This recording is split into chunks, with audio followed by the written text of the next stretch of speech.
नहीं, उनका भी काम नहीं बन पाया है। उन्होंने प्रयास किया था, काम नहीं बन पाया है। ये उनकी भावना हो सकती है। पीडीए के साथ हूँ, पीडीए के लिए हूँ, पीडीए मेरा वजूद है, पीडीए मेरी प्रतिबद्धता है। राज्यसभा चुनाव के दौरान समाजवादी पार्टी के कुनबे में जो सियासी भूकंप आया, उसके आफ्टर शॉक अभी भी दिखाई दे रहे हैं। यही वजह है कि बागी बने मनोज पांडे ने अब पल्लवी पटेल को लेकर ऐसा बयान दे दिया है जिससे सियासी गलियारों में खलबली है कि आखिर मनोज पांडे पल्लवी पटेल का कौन सा काम ना बनने की बात कह रहे हैं। नहीं, उनका भी काम नहीं बन पाया है। उन्होंने प्रयास किया था, काम नहीं बन पाया है। तो वो उनकी किसी बात पर हमको कोई जवाब नहीं देना। उनको आत्ममंथन करने की जरूरत है और दिमाग को एकाग्र करने की जरूरत है कि कहाँ खड़ा होना चाहिए और कहाँ क्या बोलना चाहिए।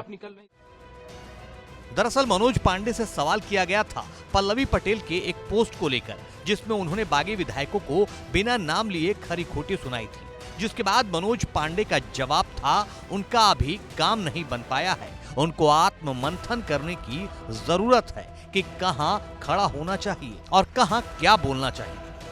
ये कहकर मनोज पांडे ने पल्लवी पटेल की पीडीए वाली प्रतिबद्धता को सवालों के घेरे में ला दिया है। सियासी गलियारों में चर्चा जोर पकड़ने लगी है कि क्या अंदर खाने पल्लवी भी कोई खेल करने वाली थी जिसकी प्लानिंग फेल हो गई, लेकिन इसकी भनक मनोज पांडे को लग गई, जिसके बाद आखिरी वक्त में मौका मुफीद जानकर पल्लवी अखिलेश के पीडीए वाले खेमे में खड़ी हो गई।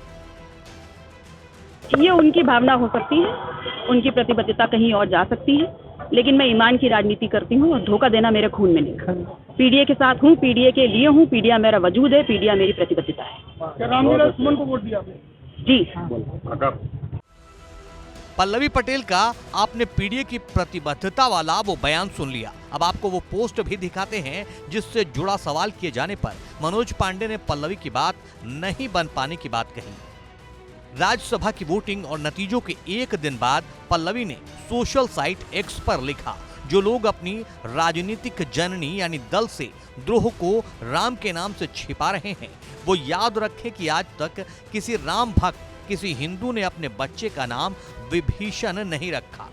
स्वजन द्रोह से तो राम भी मुक्ति नहीं देती। पल्लवी पटेल और मनोज पांडे की जंग की वजह तो आपने जान ली, लेकिन कहानी में ट्विस्ट ये है कि मनोज पांडे की बातों में छुपी जो सच्चाई है उसकी तरफ इशारा खुद पल्लवी पटेल ने कर दिया है। जब उनसे सवाल किया गया कि वो या उनकी मां गठबंधन के साथ ही लोकसभा चुनाव लड़ेंगी, तो उनकी प्रतिबद्धता इस सवाल के जवाब में डगमगा गई। मैंने पीडीए की बात हमेशा की है, लड़ कभी की है, विनम्रता से भी की है, आगे भी करूंगी, आज भी कर रही हूँ। तो पीडीए छोड़ के नहीं जाएगी? पीडीए मेरा वजूद है और मैं पीडीए। तो क्या लोकसभा में भी आप प्रत्याशी के तौर पे आप या माताजी दिखाई पड़ सकती हैं? लोकसभा का निर्णय होना अभी बाकी है। आज वर्तमान में राज्यसभा की बात होनी चाहिए और पीडीए के लिए प्रतिबद्धता है और पीडीए के साथ खड़े। बहरहाल पल्लवी पटेल पर एक सियासी शगुफा छोड़कर और खुद को समाजवादी विधायक बताकर मनोज पांडे सपरिवार राम के दरबार पहुंच गए। अब देखना यह है कि इनका ये सियासी शगुफा क्या गुल खिलाता है। भारत की बात रोहित सिंह सावल के साथ सिर्फ एबीपी न्यूज पर।